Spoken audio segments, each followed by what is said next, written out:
সে অনেক কাল আগের কথা। রাজা দক্ষের যজ্ঞে শিবের অপমান সহ্য করতে না পেরে দেবী সতী যজ্ঞের আগুনে ঝাঁপ দেন।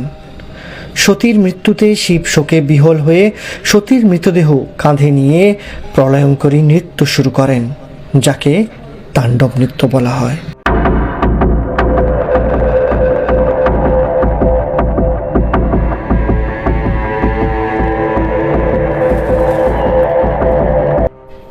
পৃথিবী রক্ষা করতে এবং শিবকে শান্ত করতে বিষ্ণু সুদর্শন চক্র দিয়ে সতীর দেহ ৫১ ভাবে বিভক্ত করেন।